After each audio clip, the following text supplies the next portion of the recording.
It's another delicious day here in the Let's Make Food from Food Kitchen, and today we're going to make a brine to make a corned beef brisket. I have about a 4-pound brisket here. It's just shy, it's like 3.94 on the weight.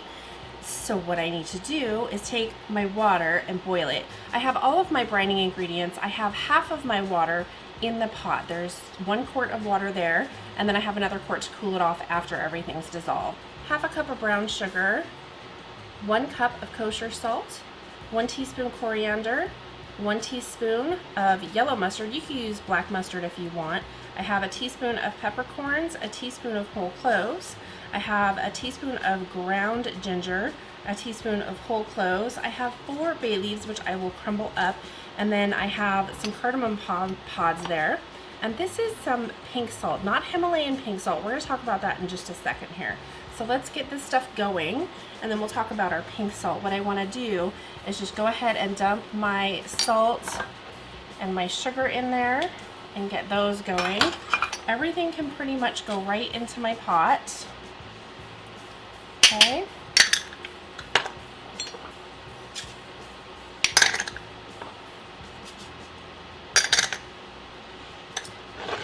This is Anthony's #1 pink curing salt, otherwise known as Prague powder. This is only for curing. I want to talk about this in particular because I've only used it one other time, and it was, gosh, at least a year ago, at least, when I did the bacon. It's super, super important you don't try to use this as a table salt, as a cooking salt. It is toxic in that form. It can be fatal. It can make you very sick. So please, please, please, only use it as directed on the package, on the company's website. Don't even use mine. Go to theirs. Just be super, super, super safe. So just be careful. And I really like this company. They're pretty funny. Before you tear this off, it says on the top, don't look on the bottom of the package. And I'm not going to tell you what it says on the bottom, but it cracks me up. They're funny. I like them. All right, for the bay leaves, you're going to take them and crumble them up into the water. Okay, like so, just into bits. Ooh, I'm getting them all over the place. Get in the water. Okay, and then the curing salt just goes right in there with everything else, okay? And now that it's all over my finger, I'm gonna go wash my hands just in case there's any residue. I don't wanna lick my finger. Okay, I'm gonna give this a stir. It's boiling already. And I just want to check and make sure everything's completely dissolved, and it looks like we're really close.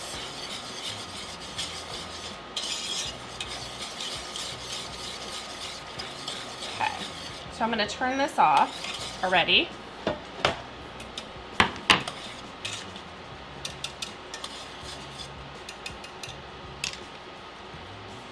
I'm going to go grab some ice and I'll be right back.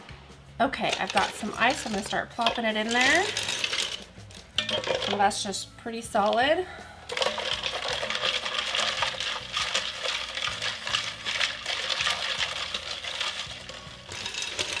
Use all of this ice, I don't think, because I don't want to dilute it too much.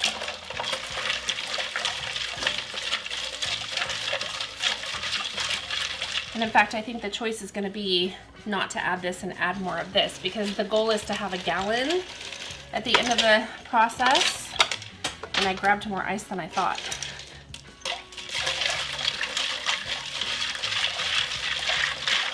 Okay, that's plenty. So what I need is for that to come down to 40 to 45 degrees. We want it to be cool. So I'm gonna take that, put it in this bowl after I get rid of the ice.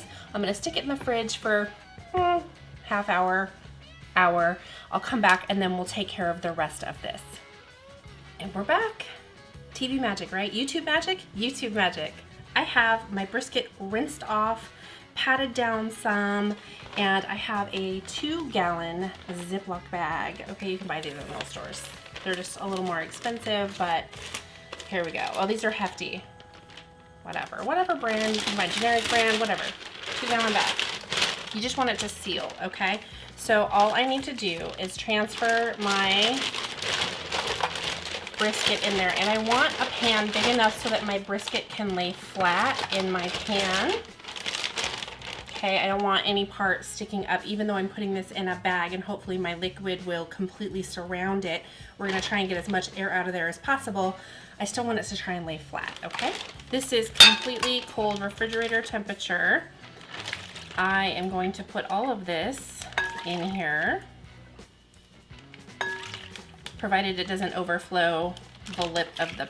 I put it in the pan just in case there is a puncture in the bag. I hope that there isn't, but I am gonna be flipping it every day.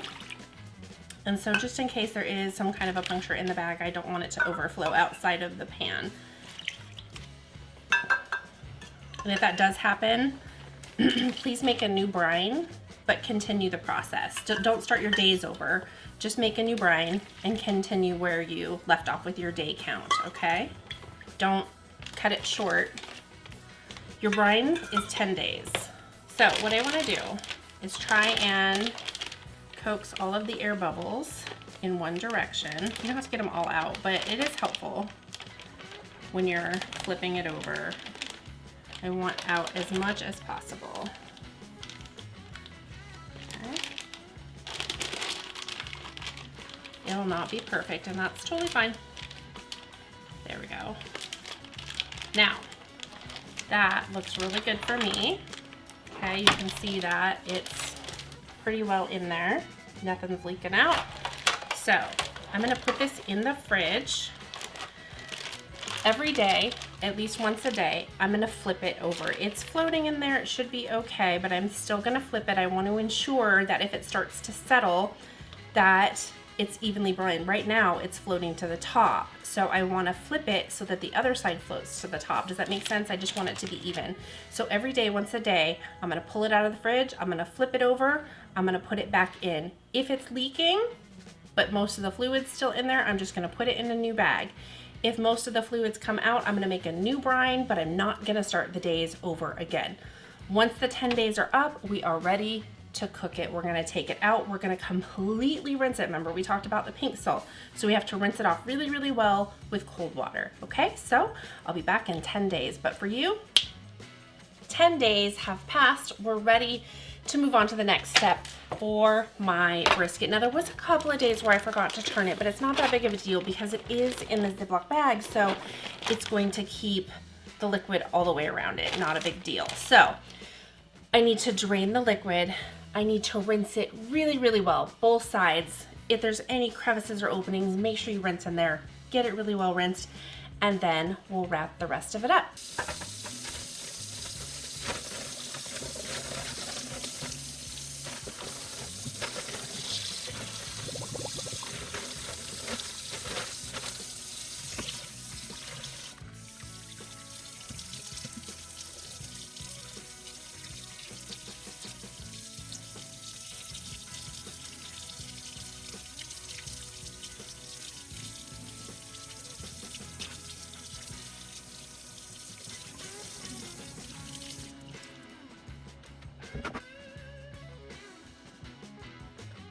And that's it. I have rinsed it really, really well inside, especially this little split right there. And there was another one on here.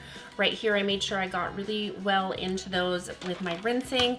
I'm gonna leave this fat on here for the cooking process so that when I'm ready to cook it, I can decide whether I need it on there or not. If I take it off now, I've taken away that choice. So I'm gonna do a couple of things with this. I am gonna make the corned beef brisket roast, and then with leftovers, how about some corned beef hash? It's one of my favorite breakfast treats. The last thing I'm gonna do until I'm ready to use it, I got a clean 2-gallon Ziploc bag or hefty bag. It's a hefty bag, 2-gallon bag or whatever you wanna store it in, okay? I have a clean one. I don't wanna reuse the same bag. So this is ready to go. I can put it in the freezer. I can cook it now. Thanks for joining me here today in the Let's Make Food from Food Kitchen. From my kitchen to yours, let's make food from food. That's one boy puppy.